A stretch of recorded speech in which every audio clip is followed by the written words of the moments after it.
Sveiki, ačiū, kad prisijungėte, labai malonu. Ir jeigu mes su jumis nepažįstami, mano vardas Inga ir šiuose videojuose aš dalinuosi apie tai, kas įgalino mane atsigauti ir atstatyti savo gyvenimą po to, kai autoavarijoje netekau abiejų savo kojų, mano kairė ranka liko paralyžiuota, draugas žuvo. Tai buvo didelė tragedija, kai man buvo vos 22 metai.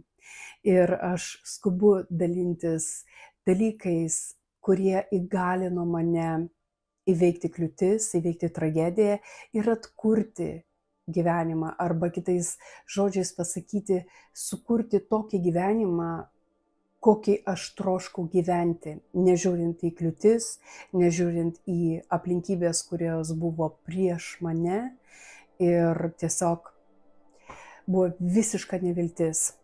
Bet mano žinutė yra tokia, kad aš labai noriu įkvėpti viltį, nes viltis yra, nežiūrint kokioj gilioj duobėj tu esi atsiradęs, su Dievo jėga, su Dievo pagalba galima išbristi iš bet kokios duobės, nesvarbu, kur tu atsiradai.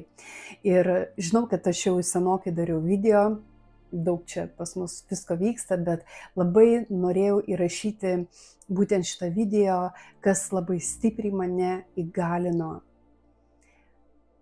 įveikti netektį, įveikti iššūkius, kurie buvo susiję su mano fizinė negalia, ir po to žiūrint į aplinkybės, kurios kaip mūro siena stovėjo priešais mane ir sakė, tau kelio toliau nėra. Šiandieną mes labai esame linkę, ir apskritai ir aš pati tokia irgi buvau, kol nepradėjau pati dirbti su savimi, mes paprastai esame linkę sutelkti dėmesį į tai, kaip yra sunku. Kai yra problema, mes paimame ją ir iš visų pusių apžiūrime, kokia jinai sudėtinga, kokia jinai sunki, kaip nėra išeities, o dar mes galime irgi prisigalvoti blogiausią scenarijų. O kas jeigu bus taip, o kas jeigu nepavyks man. Tai tiesiog mus įveda į dar didesnę duobę, į dar didesnę neviltį. Ir papasakosiu jums vieną etapą iš mano kelionės, kaip Viešpats pradėjo atkreipti mano dėmesį į svarbius dalykus, kurie po to aš pamačiau, kurie labai labai stipriai įgalino mane atkurti mano gyvenimą ir nugalėti viską, kas buvo prieš mane. Šiandieną jau, ačiū Dievui, gyvenu savarankišką gyvenimą, gražioj šaly ir džiaugiuosi savo gyvenimu, bet viskas prasidėjo iš tikrųjų ne taip. Viskas prasidėjo nuo gilios nevilties. Kai buvo kažkur tai porą mėnesių praėjo, po poros mėnesių aš atvažiavau į reabilitacijos centrą ir dar visiškai negalėjau nieko savarankiškai padaryti. Tuo metu jau man nustojo leisti nuo skausmo vaistus ir realistiškai aš viską mačiau, kas įvyko, ir tai buvo tiesiog žiaurus laiko tarpas, todėl kad aš viską pradėjau realiai matyti. Aš pradėjau matyti autoavarijos pasekmes ir kad viskas buvo ne taip gražu, kaip man dar atrodė ligoninėje, kai aš sakiau, kad aš dar vaikščiosiu, viskas bus gerai, ir man kažkodėl tai, vaistų pagalba, man atrodė, kad nėra čia taip baisu viskas, kas įvyko. Balčio šile aš pamačiau tiksliai, kaip yra žiauru, kokioj žiaurioj situacijai aš atsidūriau. Ir tuo metu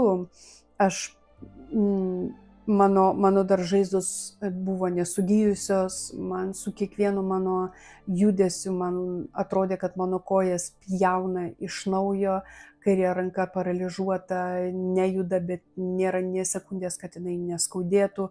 Dešinioji ranka buvo sulaužyta, bet jinai, man atrodo, jau gipso jau nebebuvo, man atrodo, pas mane. kaklas skaudėjo, viskas skaudėjo ir aš guliu lovoje visiškai bejėgė, negaliu atsikelti, aš negaliu netgi pasisukti ant šono gulėdama, aš turėjau naktį žadinti mamą, kad jinai man padėtų apsisukti ant šono, tai buvo žiauru, aš visą naktį negalėjau užmigti nuo to siaubo, kas įvyko mano gyvenime ir ką aš darysiu toliau.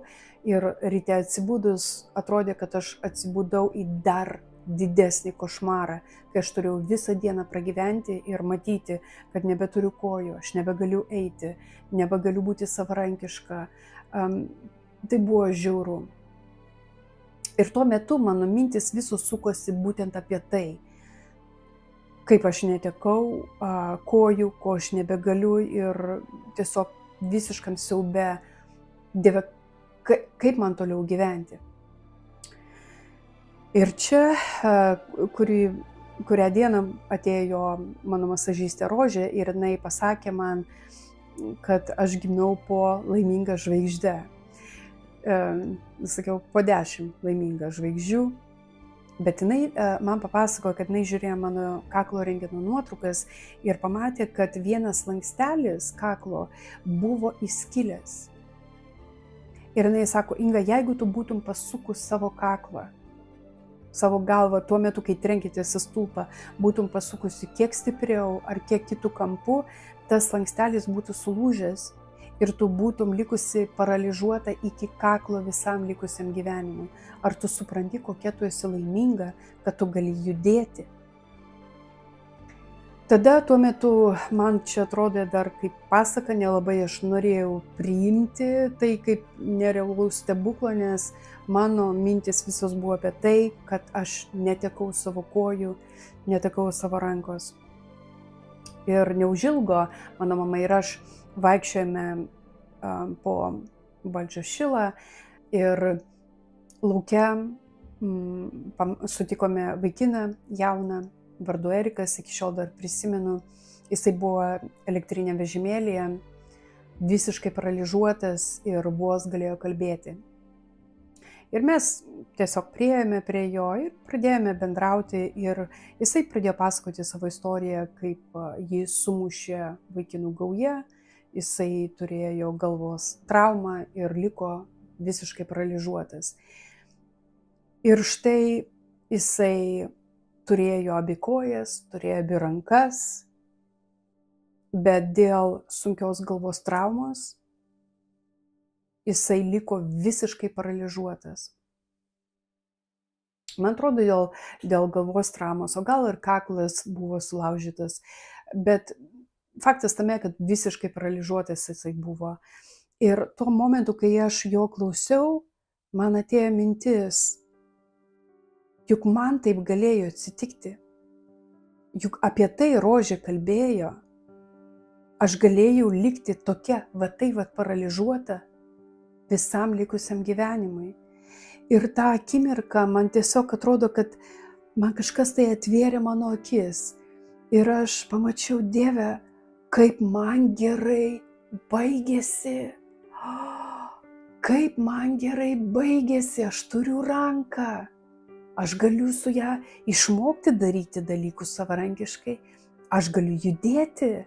Aš neturiu kojų, bet aš galiu judėti. Aš galiu nuvažiuoti, gauti dirbtinės kojas. Aš galėsiu vaikščioti. Netgi jeigu aš pati turėjau stiprią galvos traumą, aš galiu aiškiai mąstyti. Aš galiu aiškiai bendrauti. Ir aš tada pamačiau, kiek daug aš turiu. Ir ta akimirka, jinai pradėjo keisti mano mąstymo būdą, tai, ką aš mačiau savo situacijoje. Vietoj to, kad matyti tai, kad aš nebeturiu kojų, nebegaliu judinti rankos, aš nebegaliu būti savarankiška, aš nebegaliu to, nebegaliu ano. Aš pradėjau matyti, vietoj to, ko aš neturiu, tai, ką aš turiu. Aš galiu judėti. Aš galiu aiškiai mąstyti, kalbėti, išreikšti savo mintis. Aš turiu ranką. Aš galiugi išmokti vieną ranką daryti viską, ką man reikia. Ir man tiesiog tada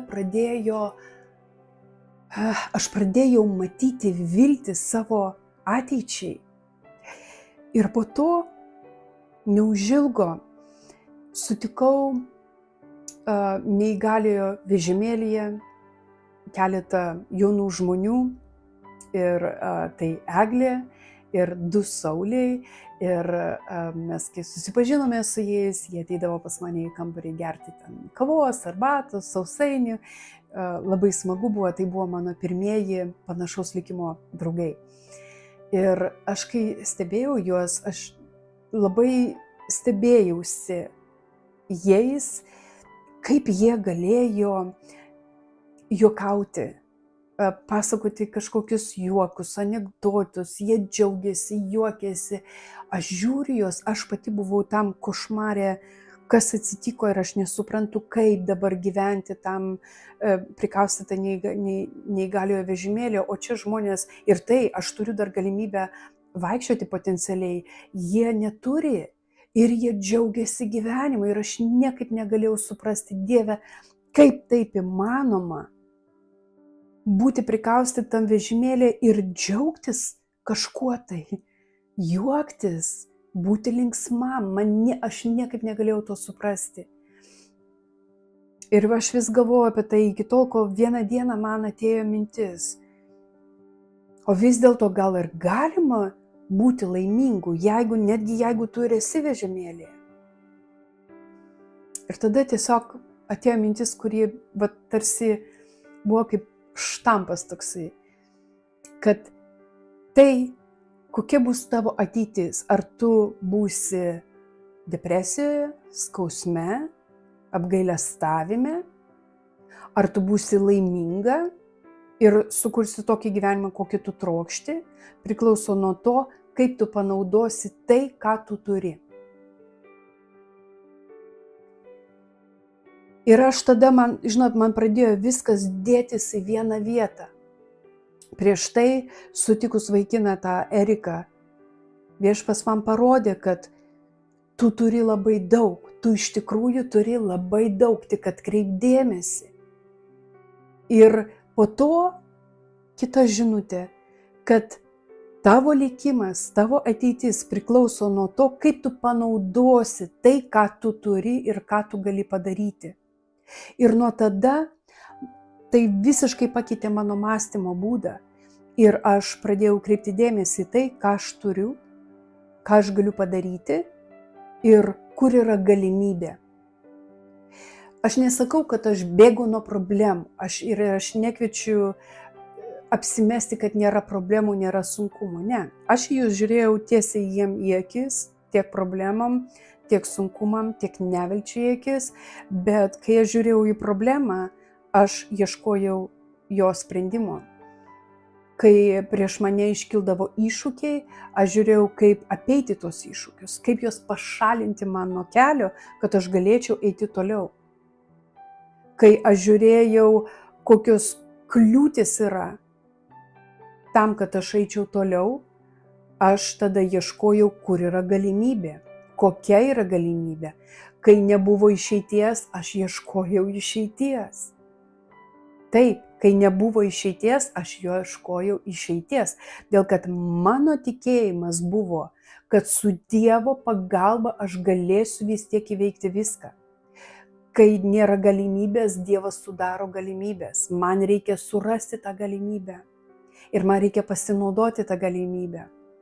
Ir būtent tas mąstymas jis mane labai stipriai įgalino, kol aš vaikščiojau su protezais, kurie pjovė mano kirkšnys ir man tiesiog būdavo po 1,5 valandos vaikščiojimo mėlynės, pūslės, atviros žaizdos. Mano dėmesys buvo nukreiptas ne į tai, kad aš turiu žaizdas ir mėlynės ar kad skauda, bet į mano tikslą. Ir tai, kaip man pasiekti tą tikslą. Kai aš keliavau į Ameriką, prieš mane stojo labai daug kliūčių. Aplinkybės buvo visiškai prieš mane, bet aš tame ieškojau galimybių. Aš žiūrėjau, ką aš turiu, ką aš galiu ir kur yra galimybė. Ir būtent dėl to, kad aš kreipiau dėmesį į tai, kur yra galimybė, ką aš galiu, ką aš turiu, man tai padėjo eiti į priekį panaudoti tai, ką aš turiu, ką aš galiu, pasinaudoti esamam galimybėm ir sukurti tą gyvenimą su Dievo pagalba, su kitų žmonių pagalba. Aš sugebėjau atkurti gyvenimą, sukurti jį tokį, kokį aš turiu šiandieną. Šiandieną, žinau, galima gal ir pasakyti, aš turiu svajonę, aš turiu viziją, bet aš neturiu nieko tam, kad įgyvendinti savo viziją. Tu sakai, kreip dėmesį, ką aš turiu, ką aš galiu. Aš nieko neturiu. Gali taip atrodyti iš pat pradžių. Tuo metu, kai aš pradėjau siekti savo svajonę, savo gyvenimo, tokio gyvenimo, kokio aš norėjau, aš turėjau ką? Aš turėjau dešinę ranką, aš galėjau judėti, galėjau kalbėti, išreikšti mintis, aš turėjau šeimą, kuri mane labai palaikė, draugus, kurie mane palaikė ir didžiulį troškimą ir nesustabdomą, nepalaužiamą ryžtą įgyvendinti savo svajonę. Štai ką aš turėjau. Todėl aš kviečiu tiesiog susimastyti, pažiūrėti, kur yra tavo galimybė, ką tu turi, kaip tu gali panaudoti tai, ką tu turi, tam, kad eiti toliau į priekį. Galbūt tu dabar nematai savo galutinio rezultato. Aš nemačiau. Aš mačiau tik tai savo viziją, bet aš net negalėjau įsivaizduoti, kad aš gyvensiu Amerikoje. Aš negalėjau net pasvajoti apie tai. Bet Dievo keliai buvo kitokie, Dievo planai buvo didesni negu mano. Ir Dievo mintis, Dievo vizija buvo daug didesnė negu mano.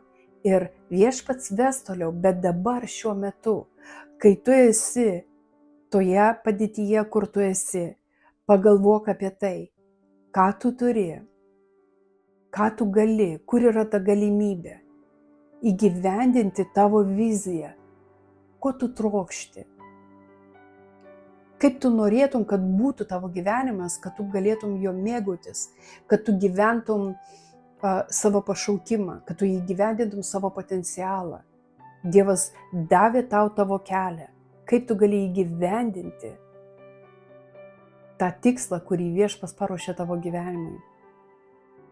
Pradėk nuo to, nuo mažens, po to atsivers dar kitos durys ir tu nueisi toliau, negu tu dabar net gali pasvajoti.